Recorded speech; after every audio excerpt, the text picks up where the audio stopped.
Halo semuanya, selamat datang dalam update harian pasar kripto. Hari ini, tanggal 3 April 2026. Kita melihat pergerakan pasar yang cukup menarik di tengah dinamika ekonomi global yang terus berubah. Sentimen masih sangat dipengaruhi oleh data ketenagakerjaan Amerika Serikat dan kebijakan moneter yang sangat dinanti.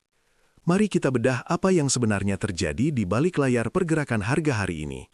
Sebelum kita masuk lebih dalam, perlu diingat bahwa seluruh pembahasan dalam video ini bersifat edukasi dan analisa pasar semata. Ini bukan merupakan ajakan atau instruksi untuk melakukan transaksi jual maupun beli aset kripto. Keputusan investasi sepenuhnya ada di tangan rekan-rekan masing-masing.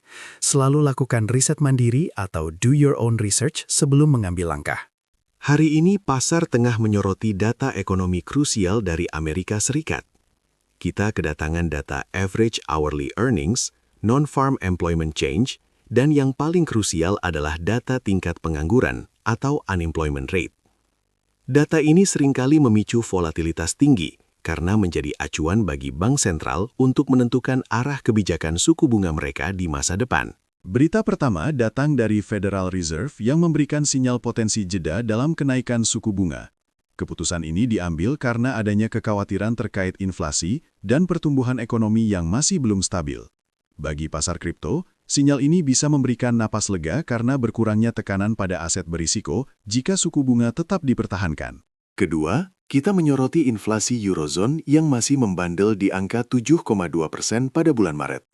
Inflasi yang tinggi di kawasan Eropa ini mempertegas mengapa banyak investor melirik aset kripto sebagai sarana lindung nilai dari penurunan daya beli mata uang fiat. Tekanan ini menunjukkan bahwa narasi kripto sebagai store of value masih sangat relevan saat ini. Ketiga, pemerintah Cina mulai meluncurkan langkah fiskal baru untuk menstimulasi ekonomi mereka yang melambat. Kebijakan ini mencakup insentif bagi sektor industri dan relaksasi pajak.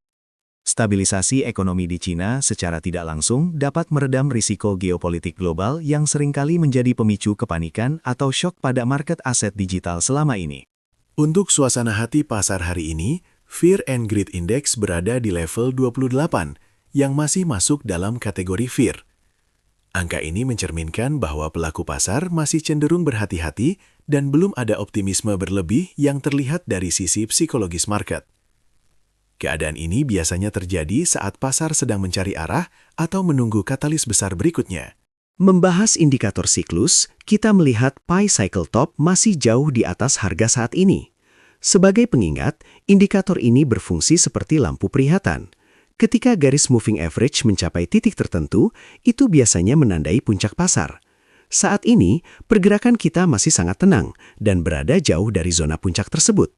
Puel multiple kita saat ini berada di angka 0,65.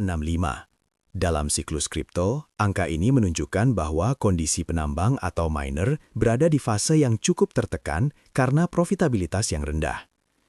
Secara historis, fase seperti ini sering terjadi sebelum adanya akumulasi besar dalam jangka menengah. Dari total 30 indikator teknikal dan fundamental yang terpantau, belum ada satupun yang memberikan sinyal exit atau tanda bahaya besar.